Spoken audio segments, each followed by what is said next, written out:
Hello everyone and welcome back to Project MotoGP. Another week, another episode, and well, if you haven't seen what happened in the previous episode, I'm not gonna spoil it to you, but you should go watch it before you come into this one, because the results will, let's say, they were quite interesting in Losail and Coda. Anyway, it's time to return to a track we know well from our wildcard run. Obviously, Jerez. And if you want to take a look at the standings, Pedrosa wins. Pedrosa leads the MotoGP Championship for the time being. 4 points ahead of Lorenzo and 14 ahead of Marc Marquez.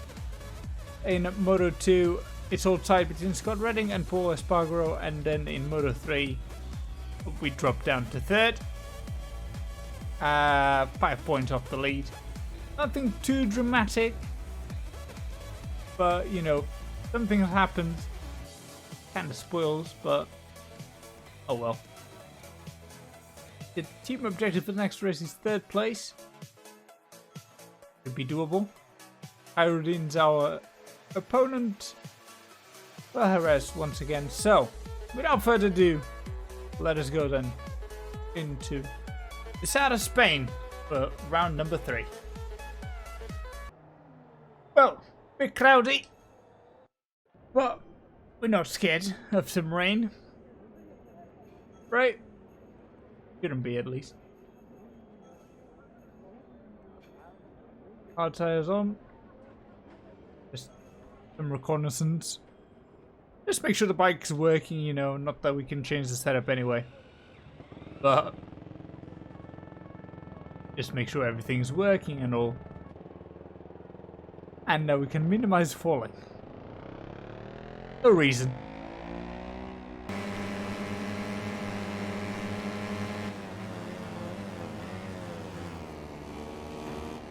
Okay, right, listen. I get that, you know, oh my god. A great start to the weekend. What the hell was that? Well, quiet session after that little, well, incident with Techa and who was it, Marquez? I think it was Marquez. Yeah, 5th place. Didn't sweat it too hard, and well, let's see what we can do in qualifying. Well, that was very interesting.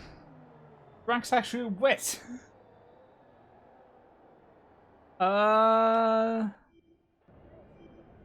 Right. We should still be fine though, right? I mean, we did well in the Sasson ring, I think. Didn't we? Oh no, we got like 22nd because we fell. I don't remember. My memory is very bad at this point.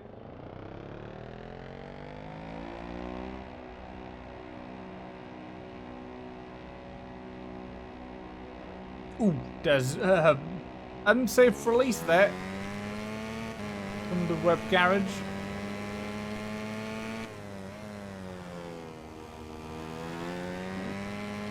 The line seems to be bone dry.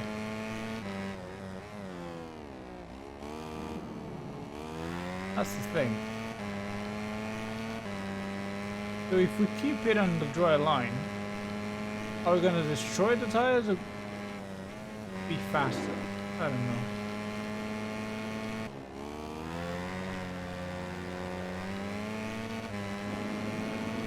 Oh, it's starting to rain. Just about as we're going to finish this lap. That puts us on provisional pole by not that much. Well, somehow they managed to improve the bastards. 39 thousandths is what I missed out on. the pole position. Well, it's not the end of the world.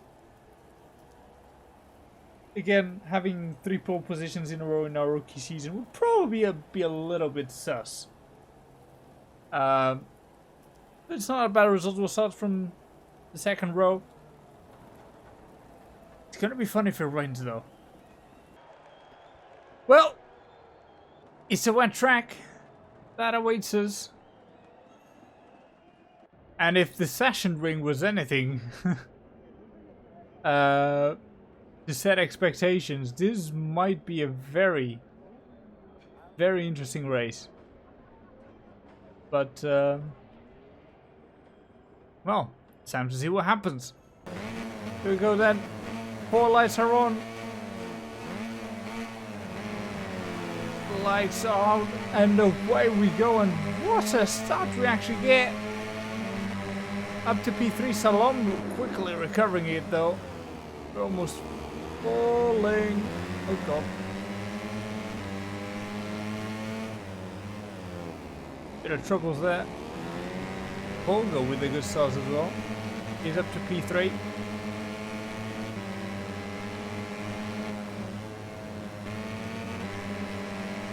Around the outside of Salom for 10-4. Into the inside for 10-5. And it's us back into podium contention with so much better grip through the corner than Rins and Vinales.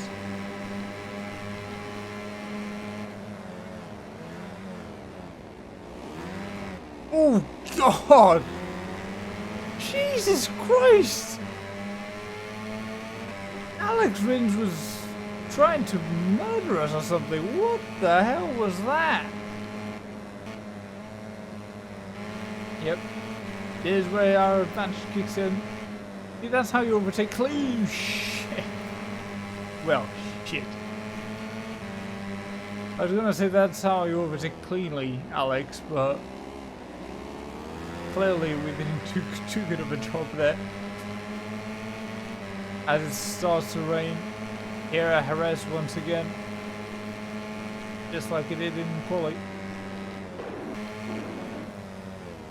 So, as fastest lap was for us, although we nearly lost it there turn 2. Rins trying to go around the outside, no can do.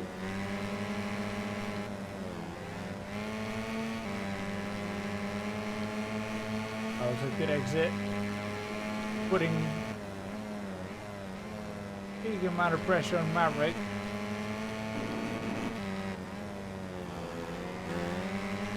A bit close. Rins and Salom, we kind of left them for dead for the time being.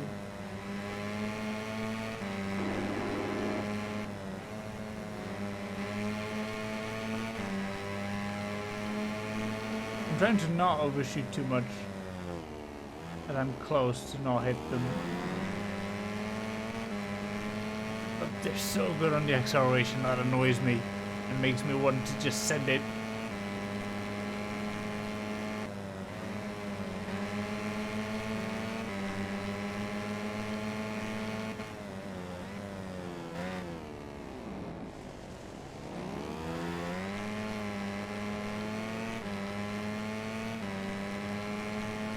Interesting.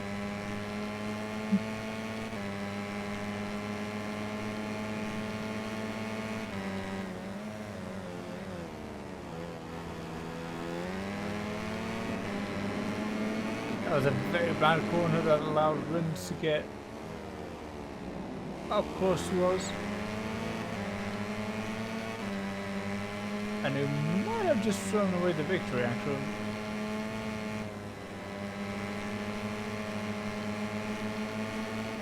Now we should be able to catch up to Vinales, right? We should have the pace. The inside of Rins, that was a good move. Might get us back. No, actually. We need to have the better exit. I was so scared of the kamikaze. I went a bit too wide.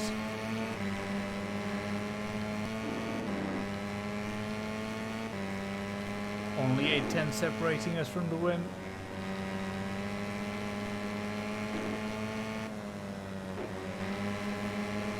Easy overtake. We just need to hold out one lap ahead of Vinales. That was not the greatest exit, I'll be totally honest. It would have been enough to win had that be the final lap. Alas, it wasn't. So all to play for still. He gets such a better turn 2 though. 2 and 3 is so much better. Better than 4 and 5.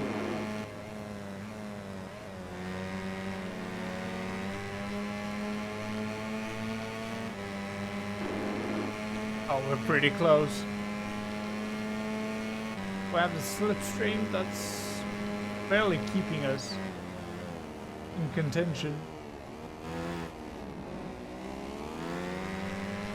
That was a bad hairpin. We should be fine though without the right-hander. If not before, actually. Bit deep. Trying to go around the outside. No can do.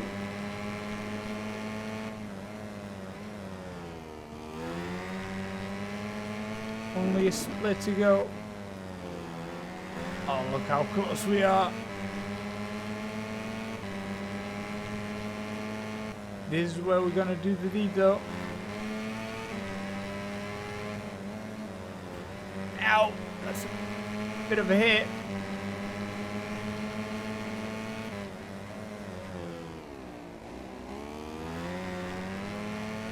Oh, we're trying to get the better exit, but we can't. Oh, that's a little bit annoying. Oh, Vinales wins that one. We come second. That little hitting him, it kind of ruined it. The podium finishers are making their way into Park Not Fermé gonna now. lie. First, let's have a Alex quick look wins at a the final distant standings 3 for the race. seconds in third. Luis Alam 4th. Jonas Folger in 5th. Alex Marquez 6th. Kyrudin 7th. Vasquez 8th. Oliveira only 10th. In what should be good conditions for him.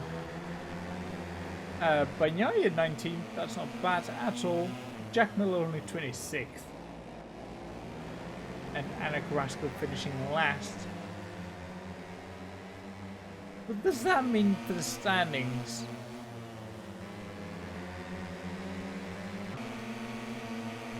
We are further away than we were before. We're 8 points behind. Vinales now runs a second with 7 points away, and Salom's on the 4th, 18 points away already.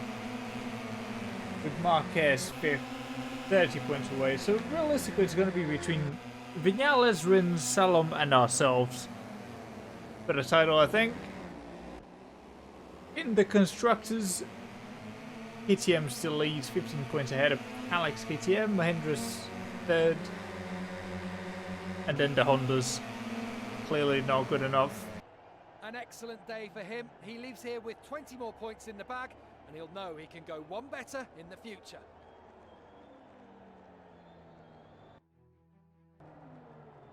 Well, here we are then in France for round number 4. Very cloudy once again. So I wonder if we're going to have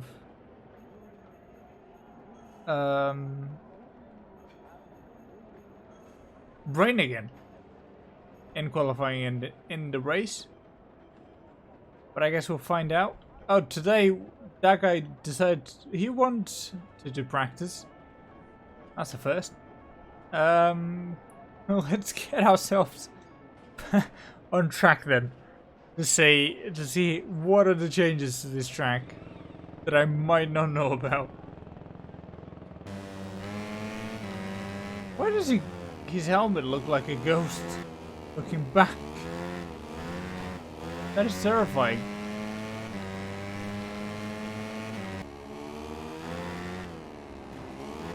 Ooh. Oh my god. I thought we were gonna be fine. We were in fact not fine. Session. Well, P5 in practice. Not too bad, not too shabby. Back getting used to it. But I don't know, this could be an interesting race. Well, very cloudy, but contrary to Jerez, it's still dry.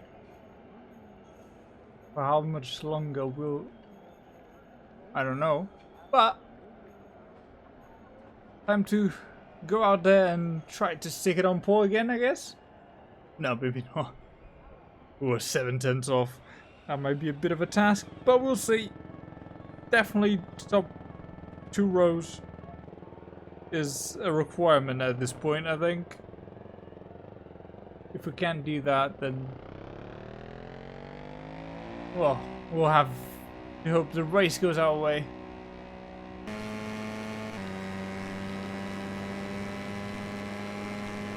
Oh, that is naughty from Ferrari. What the hell was he thinking? I already corner cutted these two. What the hell were you thinking, mate?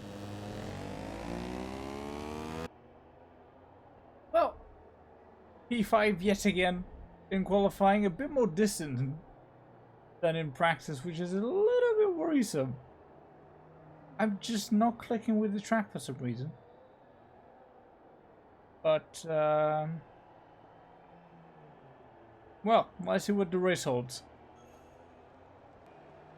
Well, that might have just saved us. Maybe. The track being wet? Well, we'll see. It might have saved our race and give us a little bit more chance of fighting for the win here in Le Mans. But I guess we'll have to find out how it goes. Alright, here we go then. The 4 lights out will be coming on. And lights out and away we bloody go. What a getaway. Shame about, you know, that time after we go into 3rd gear. Because what a launch that was. God, we need to be careful into turn 1 there. That was a bit of a corner cut. Really bad exit actually. Borgo recovers into people.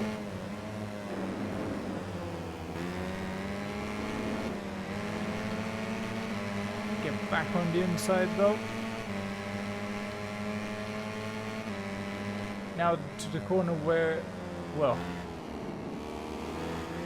really tight. They did it well for some reason this time around. Now the pressure will be mostly on Louis because he's the one that's been struggling most, I think, out of us 4. He's the most distant one. He's 18 points behind. So he needs to get a move on. Going to go up the inside of Maverick. Oh, but he goes way too... What's the opposite of deep? Way too sharp into the corner, I guess. Not very good from the KTM rider. And now, Maverick... Alright, we got the fastest lap of the race. Somehow. Oh, and we get a very good exit, and Rins goes from 1st to 3rd in a matter of corners. Whoops, we hit Maverick there.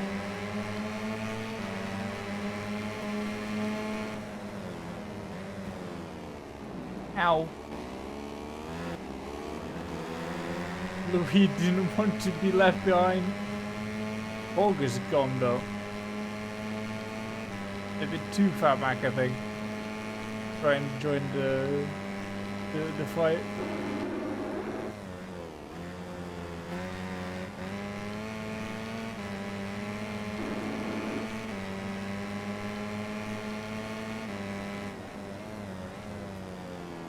It's getting really dark as well. Yeah, it's Le Mans now. Trying to see if there's an opening.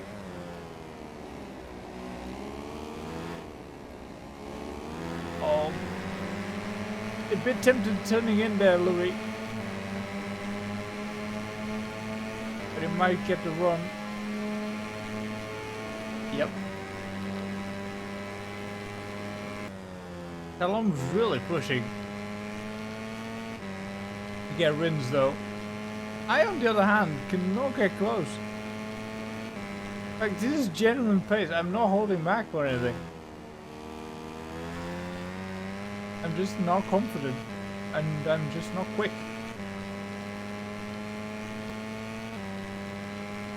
Well, on to the final lap. And I'll be honest, this race has been unbelievably uneventful. We're actually finishing off pretty close to Rins, which we shouldn't.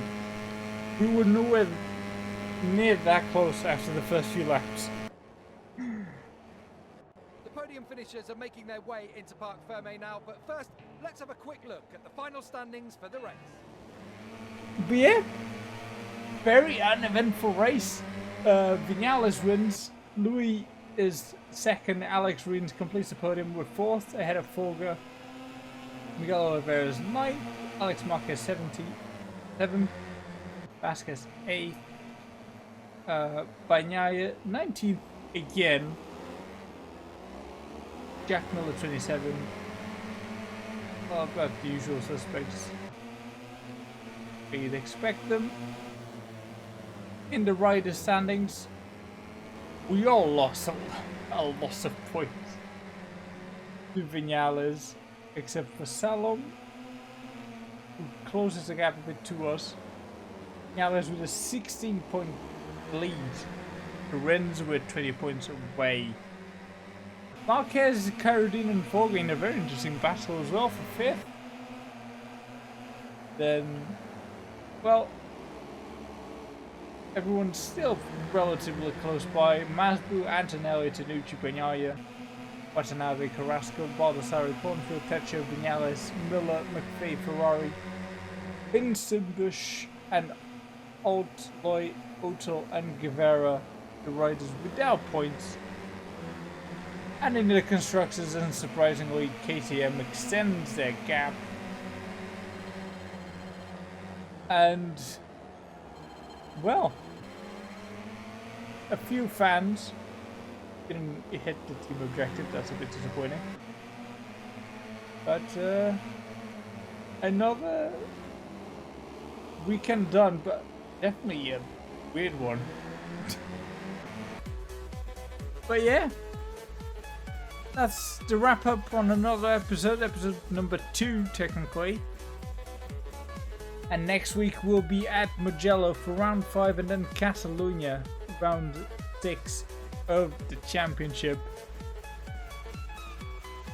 It's overall, I think it was as good as episode 1, I guess, results wise. I don't even know at this point. But yeah, I'll see you next week for Mugello and Catalunya. If you are enjoying these series, do let me know. Leave a like, subscribe to the channel, leave a comment on anything you want me to try for the series down the line. I am recording a lot of them in advance now, so don't think I'm ignoring you in terms of actual changes. It's just I'm bulk recording a lot of them to make sure I have these series on track. But if you have any suggestions for the series to go forwards, Any changes you'd like to see, let them down in the comments below. Other than that, thank you everyone so much for watching, and I'll see you next week. Take care. Best to give me your loyalty, 'cause I'm taking the world, you'll see. They'll be calling me, they'll be calling me royalty. Well, this, I did not expect this. I'm glad I didn't stop recording just yet. We're gonna stay on the same team. Oh, we got a right Moto2 already? What?